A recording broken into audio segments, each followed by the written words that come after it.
So, ladies and gentlemen, Jason's about to come on and talk about how to create a mission-driven company, and that is Tattered Beans. And we're going to dive into that and everything that stands for. Before that, let's talk to you out there. You're an influencer. You're a world changer. You want to make a bigger difference, and I'm here for you, providing a couple different ways that you can move forward with us. Number one, subscribe to this 12-hour marathon, to this show, to the podcast, so you can keep getting all the latest and greatest updates on becoming your GPS. Number two, when you're ready to get your message out on our platform, I'd love to have a conversation with you about being a guest and see what's a good fit for both of us. And then number three, when you're ready to launch your message in your own platform, I love helping people launch their podcast. So come talk to me when you are ready to do that and to invest in that and make a huge impact in the world. You can contact me on Facebook.com/TH3Burns, Instagram at I am Millionaire Chris, and email chris@beyourgps.com. Would love to hear from you and looking forward to talking to you and supporting you on your journey. Let's keep growing and going, baby. Next up is the iTunes review of the week, and let's see who it's by this week. It is by C. Trippy, and C. Trippy says, "Great content and energy. I am a newbie and I'm already improving what I do daily from this great content." Thank you. C. Trippy, thank you so much for giving us that review. And if you want to give us a review, go to beergps.com/iTunes. Let us know what you love, what you want to see more of, how we can improve the show for you. Also, you can just search Becoming Your Greatest Possible Self on Google and find our podcast, different places, Spotify, iHeartRadio, Stitcher, Pandora, etc., and be able to find us there. And also, while you're there, just subscribe so you can stay tuned all the latest updates and keep growing yourself. I appreciate you. So I'm going to introduce Jason in just a minute here. Before that, grab a piece of paper, grab a pencil, be ready to take notes because this guy's going to drop some freaking fire on you. He's a serial entrepreneur, kicking butt, and we're going to have a lot of fun, definitely. So let's introduce him, and then we'll bring him on the screen. Mr. Jason Jean is a serial entrepreneur and the founder of Tattered Beans, the only coffee company, or company in general for that matter, who gives cash back directly to people who you shop under. He's a no BS kind of guy, and he's going to be bringing some gold for you. So Jason, are you ready to rock the house, my man? I am. Hey, thanks for having me on. I appreciate it. Absolutely, man. I appreciate you taking the time out of your schedule and your life and all the amazing things you got going on to be here and share this with our audience and the podcast. I really appreciate you, man. Yeah. On my birthday, and I lost my cell phone, and I'm trying to get my backup all redone. And oh man, what a shit show! Today's your birthday? Yeah, 48. What? Happy birthday, man. Brother, another trip around the sun. That's right, man. All right, so we're going to dive into the theme of today, which is your message multiplied. So Jason, what does that mean to you, man? My message is, multi-leveled because there, I have some, awesome things that, happen in my life. I think you and I had talked, I've got cancer. So that's something I deal with on a daily. I don't let it, slow me down or give me bad vibes because life's too short, literally, to worry about things like that.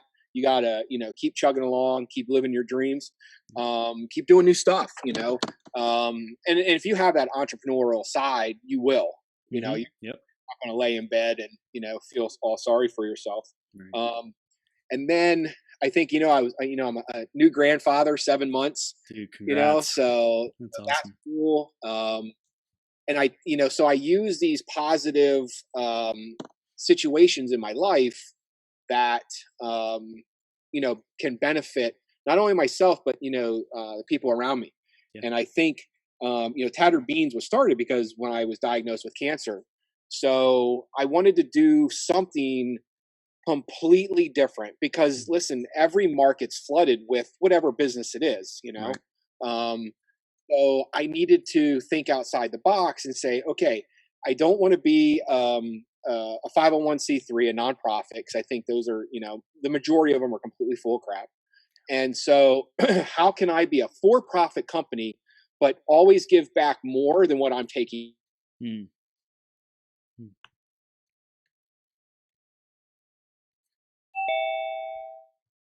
I lost you there.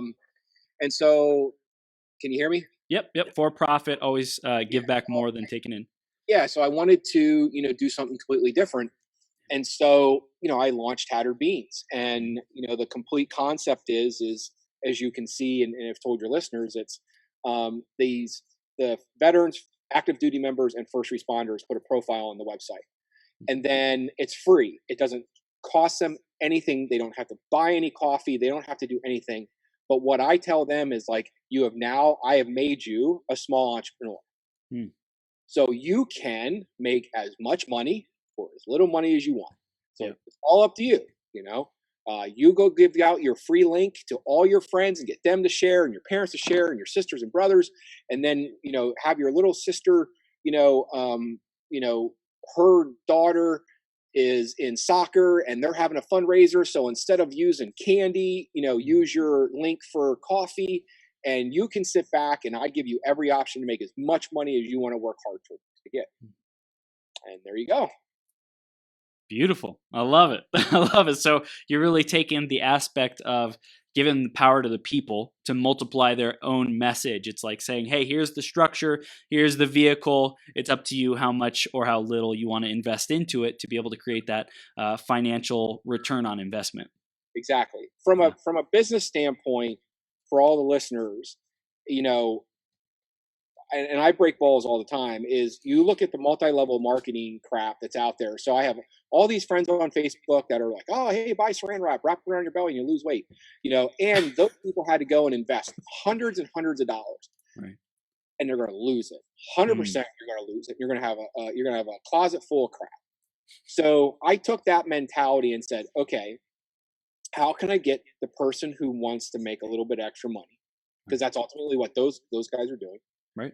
And how can I spin it so that as a company, we have now all these soldiers and all, veterans and active duty and first responders out there pushing their link. Right. Marketing's done for us. Powerful. Powerful, man. I love it. I love it. So you mentioned a little bit about Tattered Beans and the mission. Can you just reiterate what it is and what you're out to accomplish with it? So the mission itself is, our little tagline is wallet freedom. So the objective is for these individuals to go out and have a little secondary income. Right. And maybe that frees up, maybe that, $100 or $400 that, they had gotten that month, can pay for, maybe a field hockey, clinic. Maybe it can, pay for new cleats. Maybe it can pay for, something's broken the car. Maybe it can be your car payment if you're really pushing hard. Right. Whatever it is, we just cut the money back to the person, for those month sales. And so I know it's obviously very unique. It'd be awesome if other companies would do it. Could you, I'm a freaking bump on a pickle comparative. Could you imagine like a Starbucks doing this? Oh my gosh. Damn. So I hope people pick up on it, and because at the end of the day, it's awesome what companies do for a lot of people. And so with me, at the end of the day, I, mentally, it's great that you're giving like a t-shirt back or you're giving something else back, but I can't take that down to the local gas station and be like, hey, can I get $10? This shirt is, I'm told, is worth $15. Can I trade you this shirt for $15 worth of gas? Do that. So it's Tattered Beans, puts cash in your pocket. Yeah. I don't care what you do with it, right. But you got to work hard, to make money, know.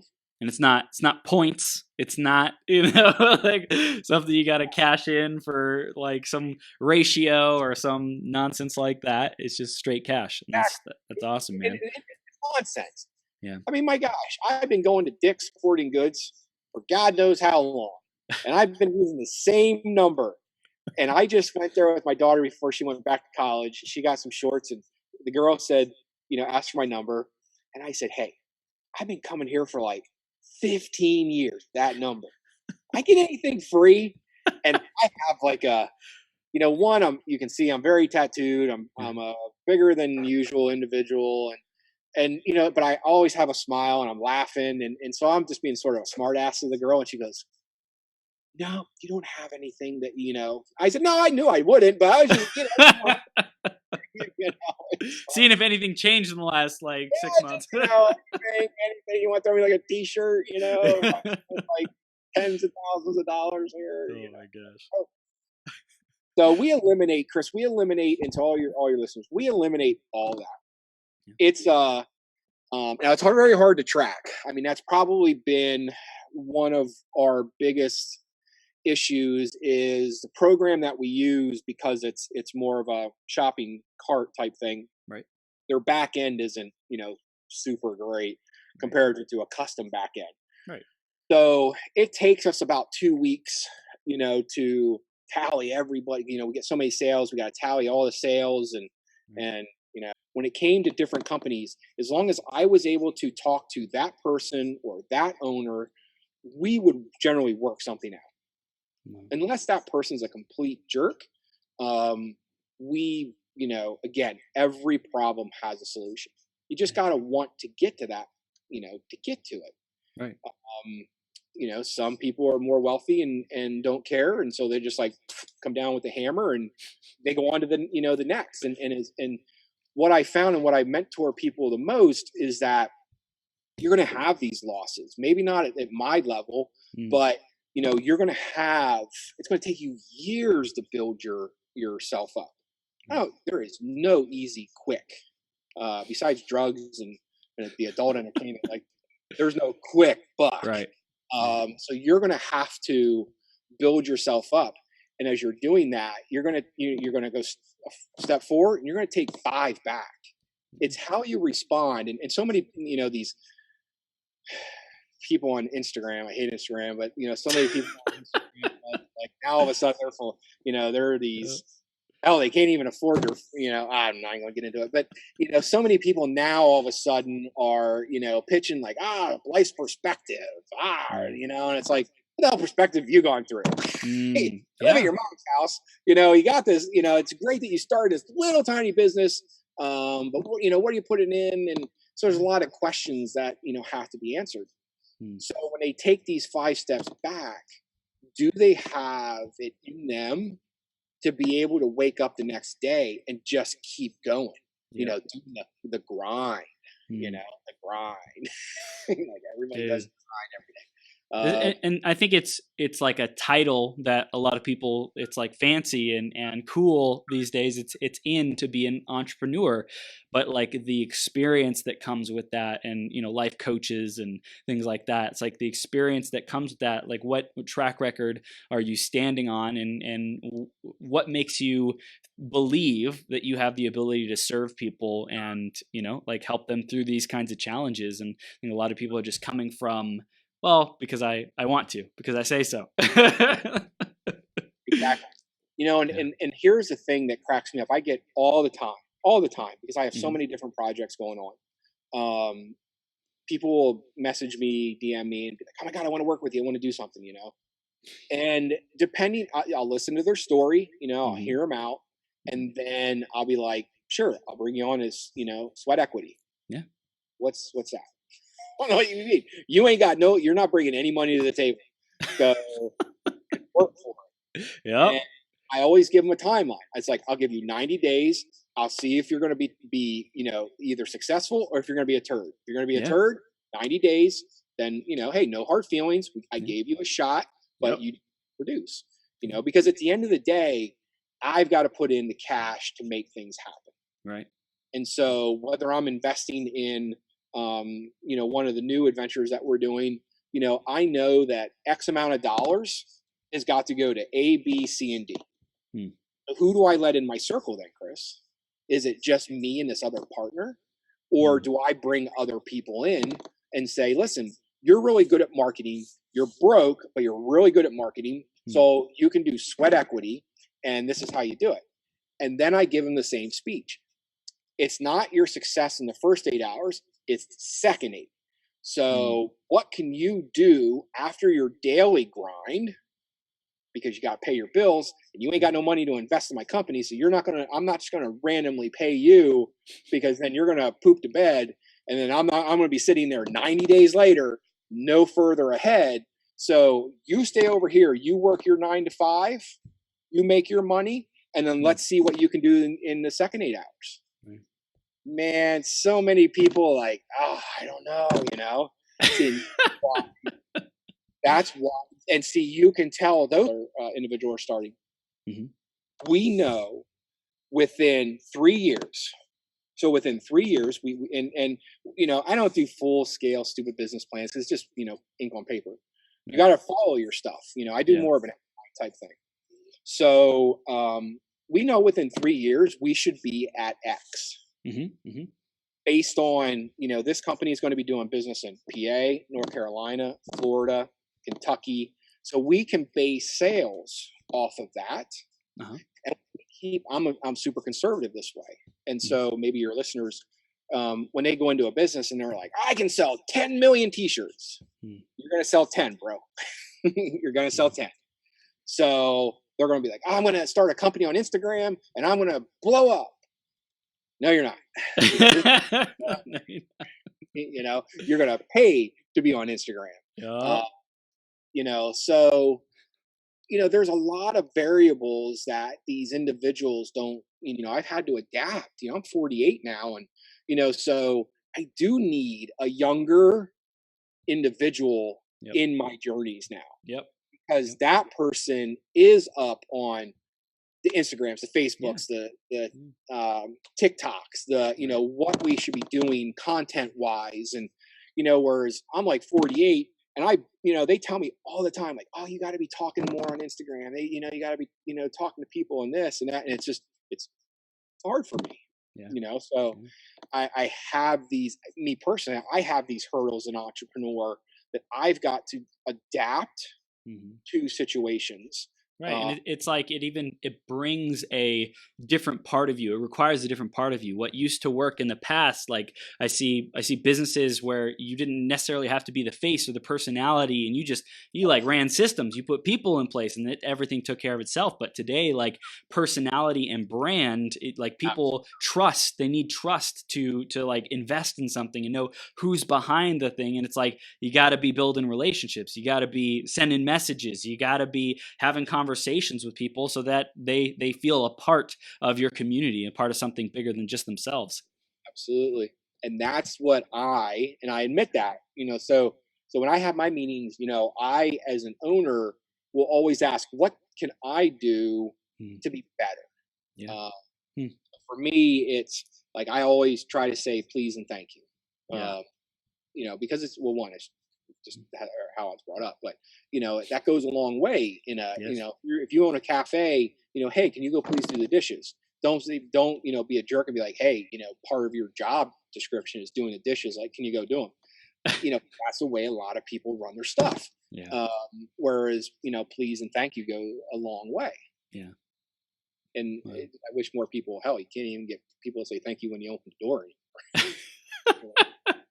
Right. So this is gold, man. And I want to hear what have been some of the biggest lessons in your entrepreneurial career that you're bringing, the wisdom that you're bringing into Tattered Beans. Is there anything else you haven't mentioned so far that you see was like a big experience or lesson or gift that you're making sure you implement?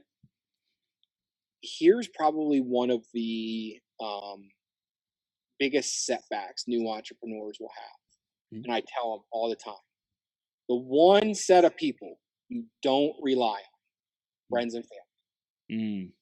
Don't rely on. Don't expect them to buy any of your stuff. Don't expect them to support any of your stuff. Just don't. And too many people, relationships fail because of that single situation.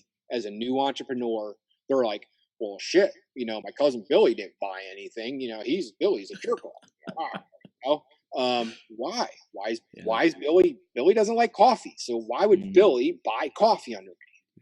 No, Billy's still cool to me. So, but it took me a long time, Krista, to not be pissed off at people. Right. Because it was like, why are you buying my stuff? Why are you coming to my cafe? Like, I'm your buddy, like, right. You haven't been at my place in 4 years. So that's probably the number one for your listeners. If you're new or hell, even if you're, 5 or 10 years into a business and you're pissed off at Billy, like rethink it and be like, Billy, hey, I was mad at you because you just didn't really support my business, but you know what, friends and family, completely different. And how I learned that was I was on a job and I had my residential construction and I was dying to get commercial jobs because, more money. And so one of my best friends had a huge construction company. And I went to him and said, hey, will you give me some subcontractors work? He's like, nope. What do you mean? So I'm already and he's like, because I don't mix friendship and business. Wow. Because business is business and friendship is friendship. And I looked at him and I said, I can handle it. You're one of my best friends. So definitely, he gave me a shot. And there was a problem on a job. And it was about 16 grand of an issue. And, someone said it was okay. And he said, rip it out. And I'm looking at him like, you're a dick. Like, that's going to cost me a lot of money. Yeah. And he looked at me and he gave me, he said, let's go to lunch. And I said, no way. I was mad at him. And I crossed that line of business is business and friendship is friendship, Chris. And so we did go to lunch and he explained it to me. And he explained to me in the way that I could understand it. He said, we have a contract with this particular university and we do a ton of work for them. That mechanical side approved what you did because they don't really care. But what they're going to do is they're going to go bitch and it's going to make me look bad. And he goes, it's going to make me, not me as Jason, but him. Right. Yeah. It's going to make me look bad. And I got it. And then, then I apologized. I said, I understand that because if I do a crappy job, that company's not going to remember me. They're going to remember the general contractor. And they're going to say, oh man, these guys did a shitty job on this job. So I respected that. And that was probably one of my biggest learning experiences as I move forward as an entrepreneur is friendship is friendship and business is business. And it's very hard for people to differentiate. And then the other thing I explain to people, Chris, is that it gets lonely, very lonely. You start off, good example, like you start off working in a factory, you're running a forklift and you're there 5 years, Chris. And then all of a sudden, like you're a supervisor. Well, you're having to tell the forklift operators like, hey, you can't have, off this weekend or you screwed this up. Well, you used to get invited to pool night, every Thursday. Yep. Well, guess who doesn't get invited now anymore? Because you went up along the ladder. So then, as an entrepreneur, same thing. You start out here and you're this small entrepreneur and you're still eating at Burger King. Well, now all of a sudden you're doing pretty good. You're making 6 figures now. Well, you're going to a nicer restaurant. Right. You want to go to a Ruth Chris. Well, guess what? The friends that were back when you started may not be at that level. Right. And so there's that differentiation of, as you financially go up the ladder, people are left behind. Yeah. Plus it's finances and values and like what is and isn't tolerated and what is and isn't important. Like at that lower level, people are probably gossiping about a lot of crap and they're just like, wasting time. And it's like when you have that drive and the vision to progress, to make the company better, like that's what our minds are thinking about all the time. And people are like, why are you talking about business all the time? It's like, this is my passion. This is my baby. And so those are the two things that I try to explain. Yeah. Tell people like, listen, these are going to be changes.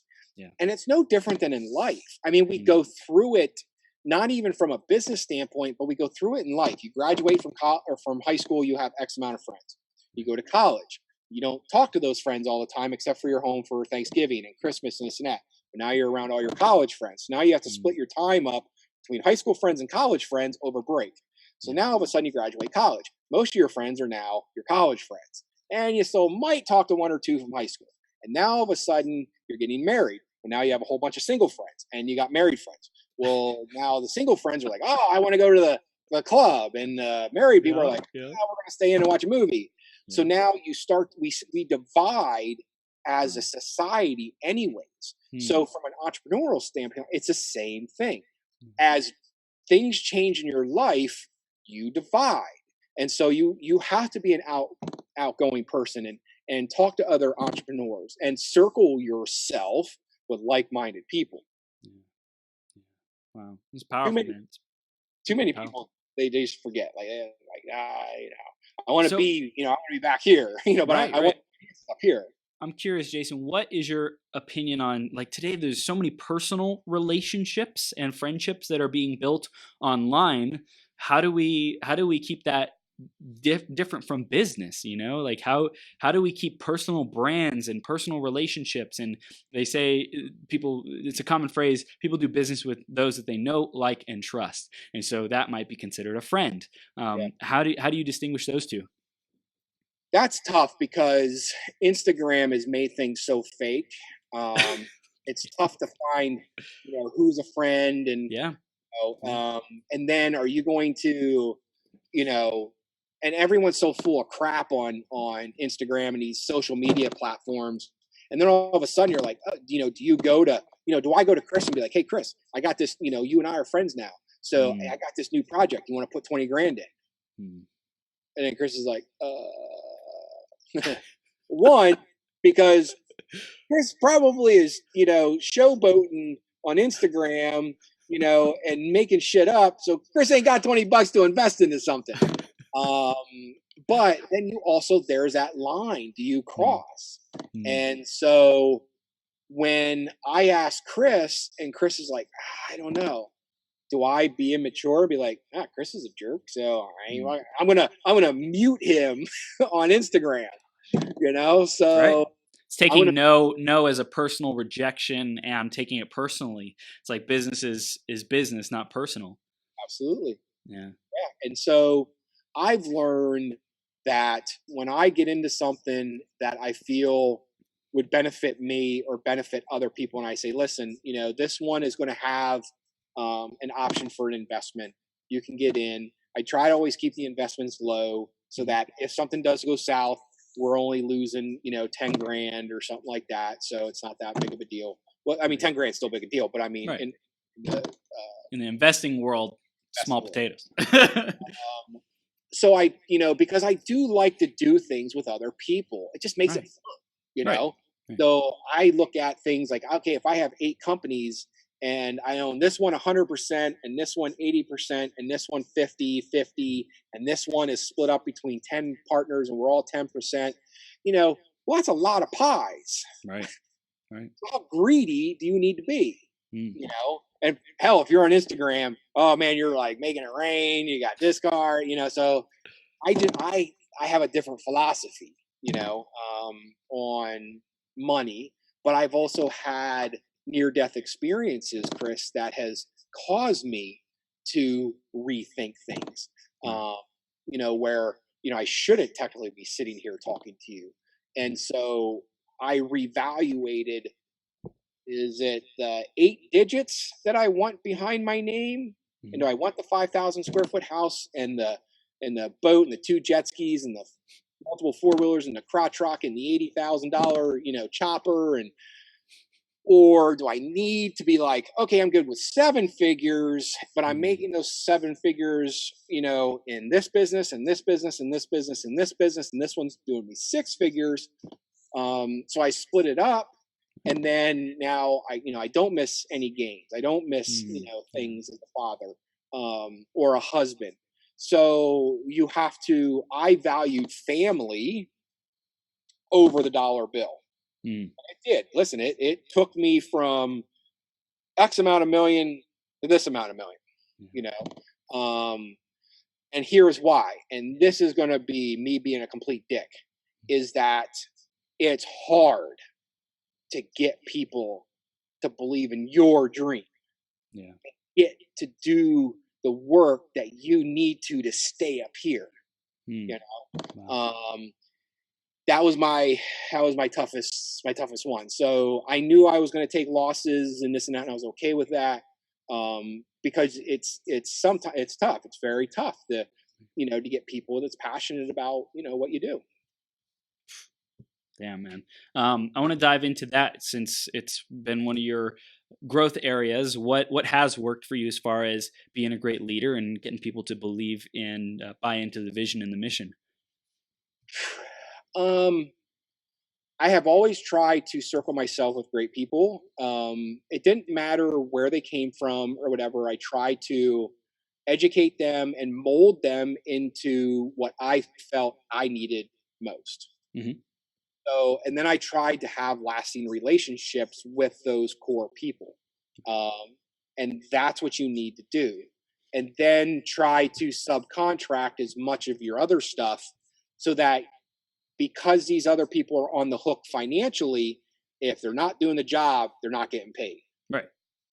That's the subcontractor business. Like, Right. Right. do the job right, or I'm going to hold money on. Mm. Is what it is. So it's like the internal team and culture that like are the key positions that keep everything running. Those are the people you want to like just totally build those strong relationships with, and then everything else delegate and outsource to contractors, and then their success depends on whether or not they fulfill the objectives, and that's when they get paid if they check all the boxes, so to speak. And that's worked for me, I would say 85% of the time. Yeah. You know, the biggest fault, and here's one thing as an entrepreneur, is you have to be a realist. Hmm. You have to own your stuff. Yeah. Others say, own your bleep, but you got to own it. Like, and so I know early on as an entrepreneur, I was a lot harder on people with my expectations. Right. And it wasn't until my wife would just hound me over and over and over, like, dude, here's the thing. No one's going to work as hard as you. So Mm. with knowing that, get over this, because I was in that early stage. I said I wanted to be a millionaire by the time I was 30. I made it, a couple months into my 30th birthday. Wow. And so the other guys didn't have that dream. Hmm. And here's how I know that. And I can speak, about this because we had triaxles. You know what triaxle dump trucks are? Mm-mm. They're the big dump trucks on the road, but they've got 3 axles. Okay. In Pennsylvania, they do. So, in that business, you pay your drivers a percentage. So we paid more than any other company. We paid 25% of the load. So if the guy's making 100, 100, the truck's making 100, he's making 25. Hmm. So I assumed, and we know what that spells, that everyone's going to be hungry to make money like me, you know? Mm. And so the quarry called and said, "Hey, we're not gonna be able to use this truck anymore." I said, "Well, that's a lie." I said, "Because it's a steel bed, and I'm one of the only steel beds around, so I know you're lying." And so the superintendent said, "Well, Jake, the guy leaves at 10 a.m. every day." Mm. And I'm like, "What?" So we went back and looked at his tickets, and we just thought he was done, like they didn't have any more work. So I called the guy up, and I was like, "Yo, hey, how are things going?" He's like, "Oh, great." It was like 2 o'clock. And I said, "Hey, were you cut from the quarry, today at 10?" He said, "Well, no." And I'm like, "Well, why aren't you there?" And he said, "Well, I get paid 25% of the truck. So I know what my bills are. So I only work what has to be made." And I was like, "Cool." But You that was one of my, first situations in firing somebody. I was like, "Hey, yeah. I can't." Here's the deal: you got to run when the quarry needs you. Yep. You're making 25%, and he just said, he was an older guy. He said, "Listen, I love working for you, but I just, that's not the lifestyle that I want to live." So I appreciated his honesty. Yeah. He understood where I was coming from a financial standpoint, and then, so we got someone else in the truck, and so not everyone, and my wife was right, not everyone's going to want to work as hard as you. Mm. So in that scenario, there's nothing you can do. Mm. You're not going to be able to make people want to work any harder.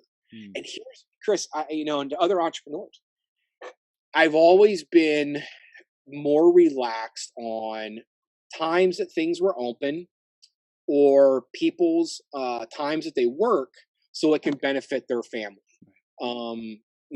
If somebody needed off, boom, you're off. It, and I'm not saying I was perfect at it. I certainly, there were times like, what, can you give us at least 24 hours? Um, but for the most part, I always took that because my wife's a nurse and she works for the man. So the man tells you to be there, you better be there, or you're gonna get fired. And I didn't want that, So like even with my cafes, like I said earlier, like I didn't want to miss any of my daughter's games. Well, in order to do that, my cafes had to be closed at 3. Why? Because I didn't want a phone call at 5 o'clock and be like, "Oh, so and so isn't here. So what are we supposed to do?" You know.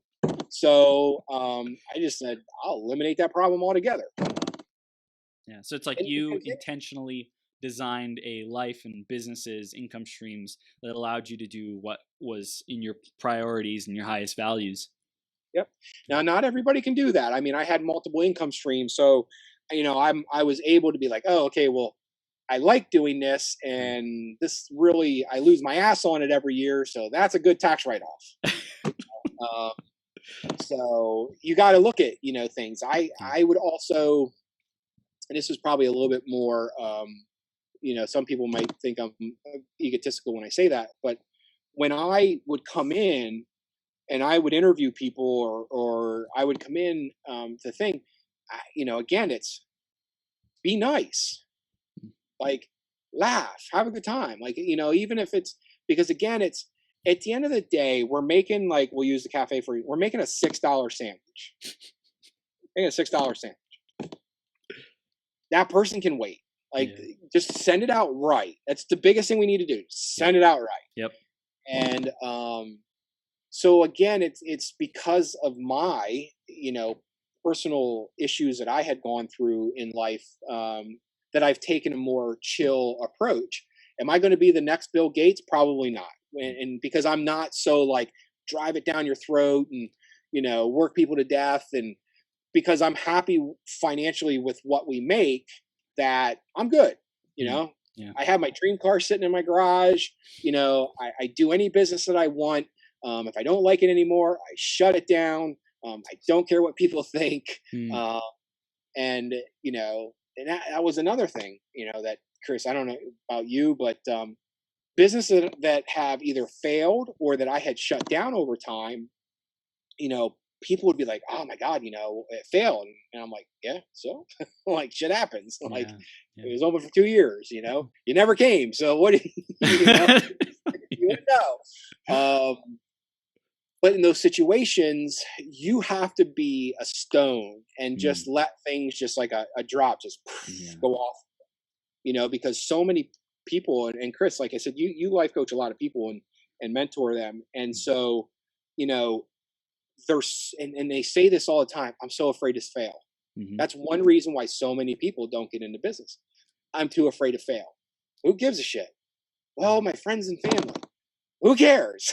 Like, first of all, remember Bob? Well, Bob isn't doing anything. He's just working over here. So he never, he never put his nuts on the line. So put your nuts on the line and go live your dream, man. Like, do it. Yeah. And it's those people who, if something fails, will be okay going to the family Christmas party and people looking at them and think nothing of it. Why? Because that's what happens. Business fails sometimes. Shit, Toys R Us went bankrupt and they were around for like what, 500 years?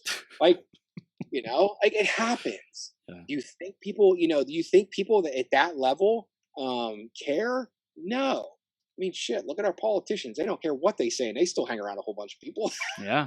Yeah. And it's like a really interesting time that we live in because we have these causes and things that we believe in. A lot of these companies are being started today based on some bigger cause, some bigger mission.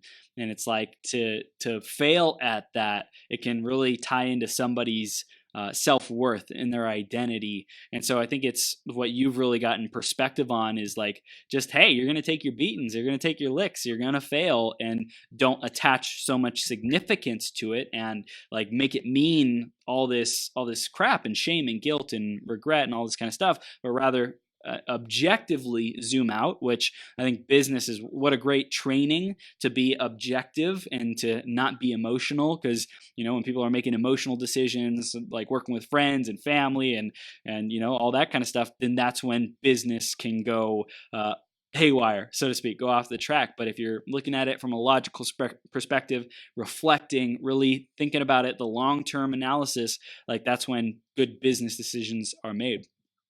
Absolutely. You hit it right on the head. And I just wish more people would, and again, it's the social media that drives everything. And it's so sad because I just wish more people would be open to that, of just letting things roll off their shoulders. Yeah. I invested in people over the years. Yeah. I mean, everything from a motorcycle shop to my newest thing was a tattoo. I help people start construction companies and other businesses, and every one, and about $600,000 later, everyone failed. Every single one. And it was funny because, and I laugh about it, because at the end of the day, it's a tax write-off. And so the problem is that I was giving someone the ability to live their dream, but I assumed they knew or would listen to me when I said this is what it's going to take. So you work at this shop now, 8 hours. Like, bro, like you're going to be working 14 minimum at your own job, because you got to answer. Well, back then we didn't have cells. So you got to answer all the phones and all the messages that came in the next morning. You got to then get ready, start your day, do the things you're going to do, and then, be done and repeat. And if you got a whole bunch of jobs, so unfortunately my failures in those situations, and I take complete responsibility for them, is that I think I pushed me living my dreams and me being happy. And no matter it, listen, Chris, if I wanted to start a nightclub, I start a nightclub. If I want to go do a housing development, I go do a housing development. If I want to start this business, I start it. I don't sit there and give lip service. And so my mistakes was that I assumed that the people I were investing in, they wanted their dream as much as I wanted them to be successful at their dream. Total failures. I pushed too hard. I, as their mentor or investor, pushed them too hard to be maybe bigger than they wanted to be. They would have been happy, and I definitely would have got my ROI back, but I would have probably made a little bit more money. But I assumed bigger is better, and that they want, to be bigger. And not everyone, like my wife said, has the same dream or drive, that I had. So what did you do to start vetting people and like actually see if they're committed? I know you mentioned something about the 90 days thing before. How did you choose who you invested money in before 90 days, or like, is that something you still use there? So it's the gut, if I get along with them. I was a little bit more of a sucker early on. But I will say this last investment, I really got raked over the coals, thinking like this person just so wanted to be everything that their dream was. And so I gave them their dream, their entire dream, on a much bigger scale. And it went to their head. And I just stopped putting money into it. I'm like, I'm done. And then, it closed 8 months later, and again, to me, I gave you the opportunity. If you pooped a bed, you pooped a bed. I don't know what to tell you. Like, I told you everything that you need to do. And every business, Chris, if it's pretty much the same across the board. It doesn't matter if you're doing a trucking company to, a pizza shop. Like, the foundations of all businesses are basically the same. It's, you got the internals that, change a little bit. But at the end of the day, there's a lot of things that are the same. So I can take those foundation parts and say, okay, I'm moving it from this business to this business. These are the things that we need to do. You go do them. I invested in you. I invested in your idea. Go make us money. And the difference when I was younger is I had people that invested in me and in my ideas. And I made a shit ton of money. And I made them a shit ton of money with sweat equity. Yeah. And again, people don't know that. And this goes back to what you had said earlier. You had asked me a question about, the internet and friends and, commingling and, all the connections that you're making. Instagram has become so fake and so full of crap. Like, you can't sell shit on there anymore. Like, you can't sell shit on Facebook anymore. They're just making you pay to put money in their pockets, and it just isn't.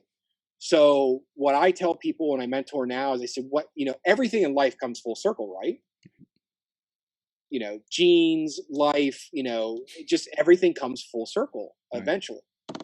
And so I said, I think we're getting back to the time of, shaking hands and kissing babies. Yep. You've got to go, and you've got to go to events, and you've got to handshake, got to say hello, and you've got to give them their business card.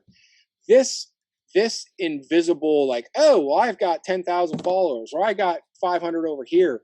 Like, most of the people, again, why in the hell do you think Instagram made the mute button? Because people got sick of people throwing their business in their face. So they just mute your ass in now. Yep. Right? Yep. So I'm old school, and I stayed old school. So my businesses is all about shaking hands and kissing babies.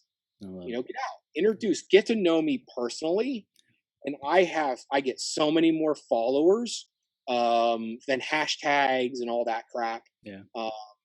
And two, I'm 48 years old. Internet is way past me, bro.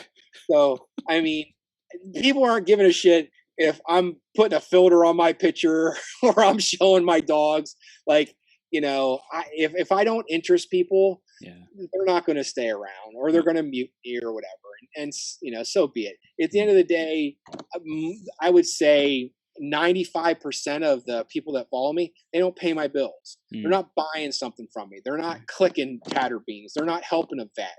So then fine, look at my pictures. So if you're going to look at my pictures and follow me that way, I'm going to put what the hell I want on there. So if it's me looking like I was, 90 years old, well, I'm going to face app like everyone else, and like, shit, I still got hair, so I'm going to be happy, because it's, at the end of the day, it's my page, but too many people have, I think, relied on social media, and it's biting them in the butt now. Or even that the dream is being sold that all you need is social media, and that's not the case. It's like the relationship skills, the interpersonal skills, communication, like that's essential. And especially as a team grows, you grow a business, then you really need to know how to treat people right, because if you don't, then your team's gonna do all kinds of screwy stuff, and your money's gonna be out the window faster than you made it. Absolutely, man. And I think too, I see this a lot. I wasn't afraid to fire people and literally just shut a cafe down or shut a business down that day and figure it out. Because if they were, I've got cancer. If they were that cancer within the business, dude, get rid of them. Too many people hold on to bad employees. Yeah, cut that tie. I don't care if they're your best friend. If they're not positive in what you're doing, cut the tie, move on, because at the end of the day, they don't care. If they are a zombie, paycheck collecting individual in your business, get rid of them. That's right. That's right. You got to mop the floor, mop it. Put your big boy pants back on. As you started the business, get back into it. Yeah. Show people. Here is one thing, Chris, I always did at my restaurants and my cafes and that. I always did the dishes. I cleaned the bathrooms. Yep. Why am I delegating to someone else if I can do that too? And let me tell you, I always built more respect from employees from that. Not everyone, because some people are just douchebags, but 99% were like, I remember employees would come in that hadn't met me yet. And I'm in, I'm back there in a suit and tie, or I'm, got my jacket off, but I'm in there in my tie and it's all tucked in. And like, when the hell was that? And they're like, yeah, that's Jake. That's the owner. Oh Because again, never, ever, ever, to anybody that's listening, never, ever, ever ask someone to do something that you wouldn't do. And listen, that's been on the internet, and bigger people than me have always said that, but be true to that. Yeah. Like Chris, a lot of people are so full of shit on the internet. Be true. Like, be true. Yeah. Just be honest, be true, be a true person. So live by good quality things and you generally have success. You're going to get into it, like with me, live within your means, but even there, you're going to still have mistakes. Yeah. I had 2 attorneys make huge errors. One cost me a bankruptcy. I got sued for $750,000, and, and it was just all based on, not so much that he was just a jerk. He missed a date, and it was a very costly one. And I learned, and each time I learned from each failure or each punch in the face. And then I had another one, that gave us some bad info, got us in trouble with the Securities and Exchange. And here's the thing is that always do your own research, which I always do. Mm-hmm. And then above and beyond that, you go to the people that you think are quality. And even though I thought those attorneys were quality, there were still mistakes made. So be prepared as a business to be able to handle those. We were. I mean, we took it on the chin. We paid our fines. We, got yelled at. Our attorney got yelled at. We hired more attorneys, to get us out of trouble. But those are things that, happen in business. And again, I learned from that. So now, because that happened to me, when I mentor or I'm talking to other young entrepreneurs, it's like, yeah, you can't write that on the internet because that's like a whole Securities and Exchange issue. Yeah. They're like, what do you mean? I'm like, I tell my story and they're like, oh, delete. Wow. Dude, I love it. It's the wisdom. It's the experience that really makes the difference. And you got a ton of it, Jason. I know there's people in the audience who want to continue their journey with you. They want to keep growing with you. How do they stay connected? What are their next steps, man? Instagram, Jake Gene Official is my tag. DM me, follow me. That's another thing. I always follow people back. So I like your pictures. Like if it's something I like I'm gonna like it. If you follow me, I'm gonna look at your stuff. Yeah. Tattered Beans would love to have you. It's a great mission. If you don't know a vet or you don't know active duty or a first responder, but maybe your dad was in the Army, well, we have an Army profile. Like click there and we give money back to the people that were in the Army that didn't have any sales. So, Jake Gene Official on Instagram, Tattered Beans on Instagram. Follow us, we'll follow you back, and we'd love to talk to you. Awesome. Jason, you are the freaking man. Keep up the heat. Proud of you, brother, and thank you so much for sharing this valuable wisdom and experience with our audience, man. Peace out. Hey, congratulations on your success, man. Thanks, man. I appreciate you. Talk to you soon.